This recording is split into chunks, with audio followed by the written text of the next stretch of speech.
আজ আপনি ঢাকা বিশ্ববিদ্যালয়ে যান, চট্টগ্রাম বিশ্ববিদ্যালয়ে যাবেন, রাজশাহী বিশ্ববিদ্যালয়ে যাবেন, বরিশাল বিশ্ববিদ্যালয়ে যাবেন, জগন্নাথ বিশ্ববিদ্যালয়ে যাবেন, চারতলা পাঁচতলা থেকে একটা ছাত্র নেমে আসছে।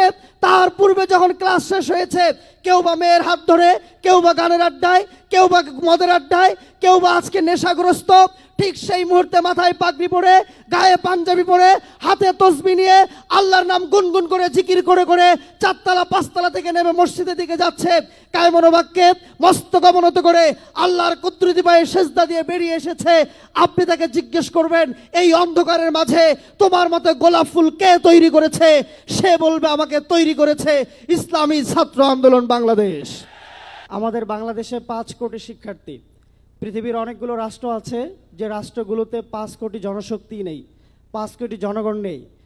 আমরা এই 5 কোটি শিক্ষার্থীকে যদি জনশক্তিতে রূপান্তরিত করতে পারতাম, জনসম্পদে যদি রূপান্তরিত করতে পারতাম, আমাদের ত্রিধারার শিক্ষা ব্যবস্থা বিদ্যমান রয়েছে।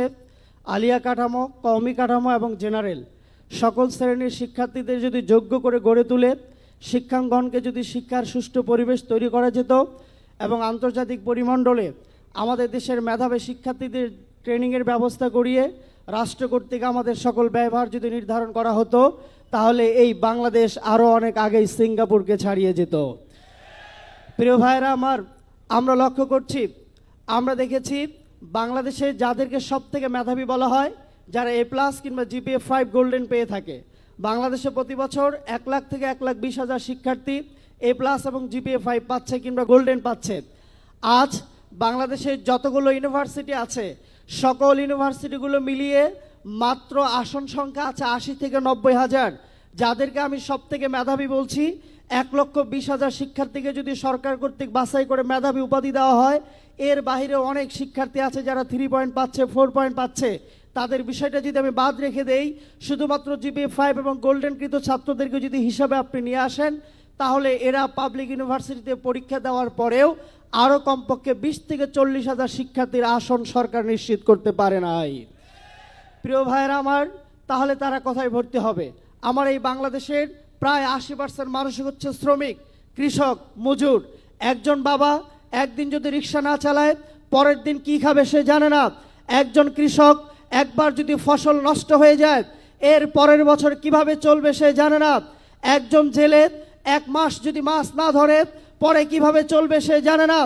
একজন ভ্যান চালক, অটো চালক, রিক্সা চালক একদিন যদি কাজ না করে, তার চুলায় রাত্রিবেলা চুলা জ্বলে না, তারপরেও মাথার ঘাম পায়ে ফেলে গায়ের রক্তকে পানি করে লক্ষ লক্ষ টাকা দিয়ে বাংলার বিভিন্ন ইউনিভার্সিটিতে তার সন্তানকে পড়িয়েছিল।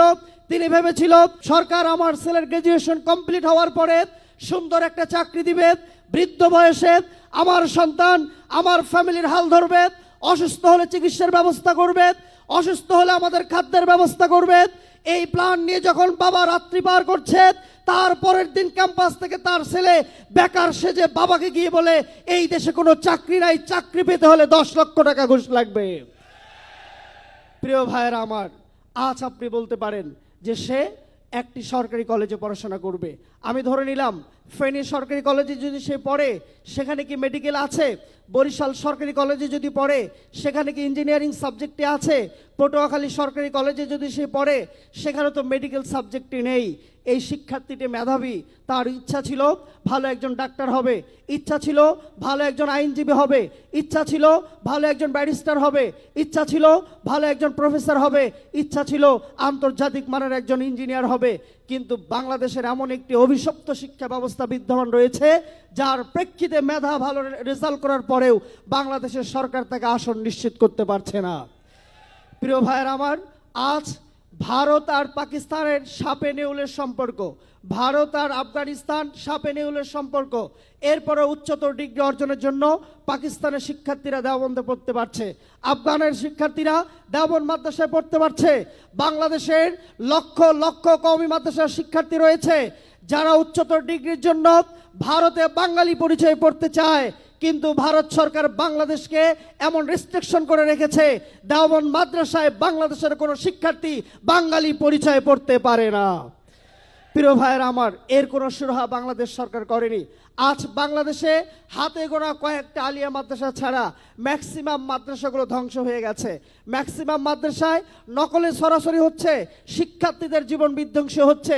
চরমনাই আলিয়া সহ বেশ কয়েকটা আলিয়ায় শুধুমাত্র পড়াশোনার ভালো একটি ব্যবস্থা আছে, এছাড়া ম্যাক্সিমাম মাদ্রাসাগুলো ধ্বংসের দোরগোড়ায় চলে গিয়েছে।